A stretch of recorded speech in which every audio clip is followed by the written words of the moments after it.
You go to IKEA for a candle, or a bath mat, or maybe just to look. You leave 2 hours later with a trolley full of things you did not know existed this morning. A new duvet set, a set of wine glasses, a small indoor plant, and a bag of those Swedish meatballs from the canteen. This is not an accident. It is not a coincidence. It is one of the most meticulously engineered retail experiences ever designed. And today, we are unpacking exactly how IKEA does it, and why, despite knowing all of this, you will probably still do the same thing next time. To understand IKEA the experience, you need to understand Ingvar Kamprad, the man. Because the psychology baked into every IKEA store did not come from a consultancy or a market research report. It came from one deeply frugal, deeply stubborn Swedish farmer's son who spent his entire life believing that good design should not be a luxury. Kamprad was born in 1926 in the Småland region of southern Sweden, an area known for its rocky, stubborn landscape and people to match. He started his first business at age 5, selling matches to neighbors. By 11, he was cycling to buy matches in bulk from Stockholm and reselling them locally at a profit. In 1943, at the age of 17, Kamprad used a gift from his father to found IKEA. The name is an acronym of his initials, his farm, and his village. Ingvar Kamprad, Elmtarid Farm, a Gunnarid village. The business sold small items by mail: pens, picture frames, wallets. Furniture came later, in 1948. The key insight Kamprad had, the one that everything else follows from, was that most people with limited budgets were forced to choose between furniture that was affordable and furniture that looked good. He believed you should not have to choose. Flat-pack furniture was not an IKEA invention, but turning it into a global design philosophy was. Now let us get into the store itself, because the moment you walk through those doors, you have entered one of the most psychologically sophisticated retail environments ever built. And the first thing IKEA takes from you is choice. Almost every IKEA store in the world uses what is known as a forced path layout. Instead of a grid where you navigate freely, IKEA uses a single winding route that takes you through every department: bedroom, living room, kitchen, children's, bathroom, before you can reach the checkout. The path is deliberately long.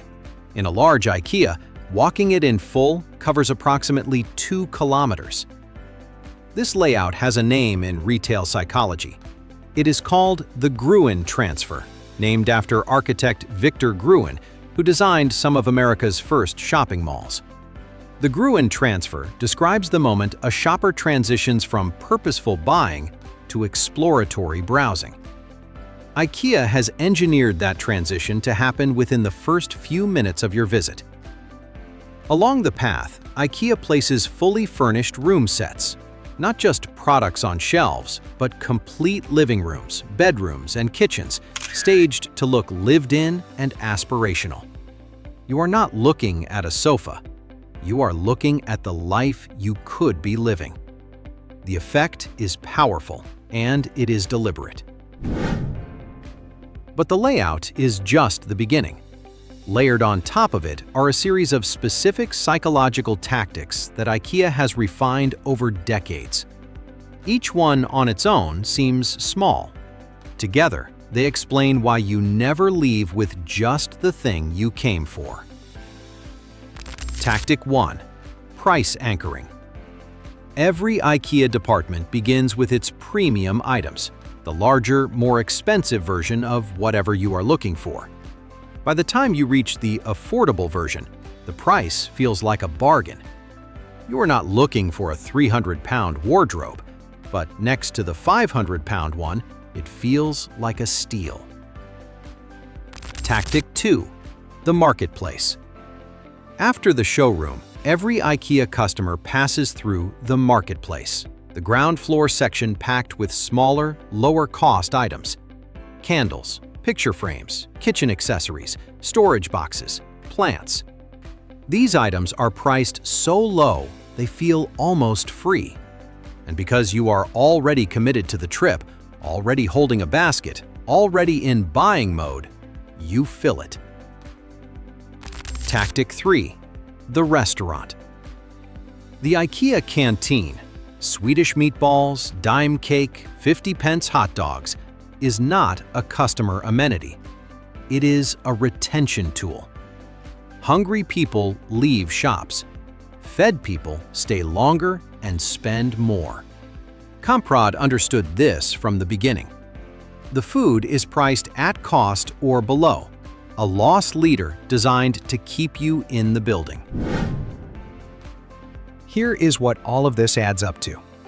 IKEA generates approximately $47 billion in annual revenue. It has 422 stores across 62 countries. It is the world's largest furniture retailer by a significant margin. And it has been privately owned by a charitable foundation since 1982, which means it publishes almost no financial detail and answers to nobody. The IKEA catalog, printed annually from 1951 until it was discontinued in 2021, was at its peak the most printed publication in the world. More copies per year than the Bible. That is not a throwaway fact. It tells you something about the scale of the cultural penetration IKEA achieved. And then there is what psychologists call the IKEA effect. A study by researchers at Harvard, Duke, and Yale found that people consistently value objects more highly when they have assembled them themselves. Flat-pack furniture was an economic decision for Kamprad. Lower shipping costs passed on to customers. It turned out to also be one of the most powerful customer engagement tools in retail history. People love what they build. IKEA gives you the opportunity to build almost everything. So what does the IKEA story actually teach us? Because this is more than a list of clever retail tricks. It is a masterclass in how a brand can build a relationship with a customer that feels personal, feels fair, and keeps them coming back, while being entirely engineered from the start. Lesson 1. Design the experience, not just the product. IKEA does not sell individual items. It sells a total experience: the path through the store, the room sets, the restaurant, the sense of achievement when you build something yourself. Every touch point is designed. Most businesses design the product and leave the experience to chance. Lesson 2. Make the customer feel clever. IKEA prices feel like discoveries, like you found a bargain nobody else knows about. The product names nobody can pronounce. The flat pack that saves on shipping costs and gets passed to you. The free pencils and measuring tapes at the entrance.